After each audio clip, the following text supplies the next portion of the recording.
Hi and welcome back to the Sue and Sock video channel. I'm Kevin LJ, a New Zealander who loves gardening, and I live in northern Thailand. Yesterday my wife and I got up early on a Sunday morning and took a trip down to the local market. It's about half an hour drive from here, and you can buy all manner of things there, but what we were after was some seedlings for our garden. So we managed to pick up a few bits and pieces, and I'm just going to continue my experimentation with trying to grow vegetables all year round. Down at the market they've got plenty of stock, but sometimes it's kind of limited. You can always find the typical chilies and some more basil here, a couple of different varieties of each of those. We've also picked up some makua as eggplant. These are the little eggplants that if you've ever eaten a Penang curry or maybe a Gangkiwan and you thought you've got some peas on your plate there and bitten into them, you will find that they're extremely bitter. That's this little baby. It's a very small eggplant that gives that fabulous flavour to a number of different Thai curries. So we like to always have some of this in our garden. And we've also got some ginger.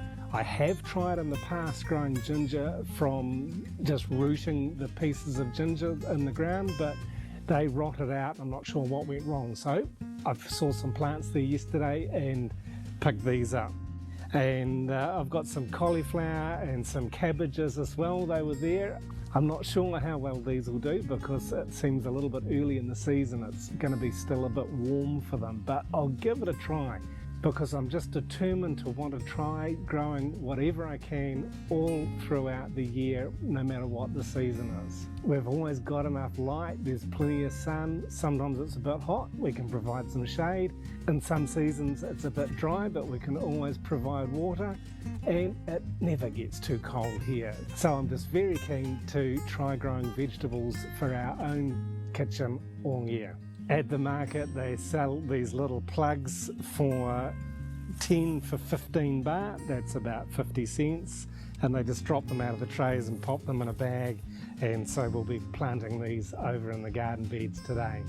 I have got some other seedlings that I'm growing, but they're not quite ready to go in the ground yet. I'm experimenting with different types of vegetables and herbs to grow, and find that the variety of seeds that we can purchase in different markets is much greater than the variety of seedlings that we can purchase. But yeah, I've had mixed success with some of the seedlings.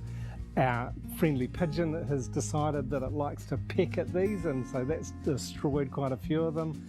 Also lost some, I think, to slugs and snails recently. Just experimenting with where to put them and how to look after them and really take the best care of them possible. But when we can buy them at the market that are already really well sprouted and healthy looking for such an inexpensive cost, then we'll supplement the seeds that I can grow myself with these seedlings. And last time I planted some, I had recently cut back the king's grass that we grown, and this is a wonderful plant that has so many benefits in the garden. And one new benefit that I've realized that I didn't know about before is that using the king's grass as a mulch, it really deters the slugs and snails.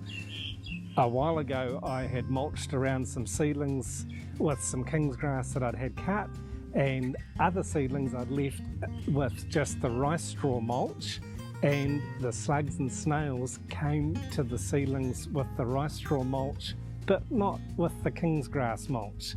The king's grass is pretty hard, it's pretty sharp along the edges. You've got to be careful when you're handling it a little bit, and it seems that the slugs and the snails and the likes really don't like climbing over it to eat my seedlings. I like to plant my seedlings in the late afternoon or early evening because the day is a little bit cooler. I'll also provide them with some shade if I think they're going to need it, and to do that I use some of this rice straw roofing that I buy from a local store. And I've mixed up some of our EM red plant juice in the watering can to give them a really good dousing just after planting. And now I've got some of the cabbages and cauliflowers in this bed. I've given them some of the king's grass mulch. I'll give them another good soaking.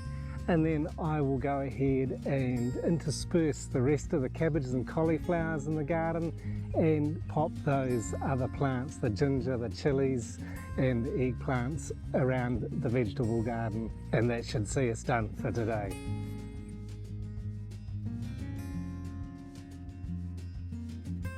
And if you're new to our Seedlings Homestay YouTube channel, please click that subscribe button, and if you've enjoyed this or learned something new, give us a thumbs up, click the like. We appreciate your support.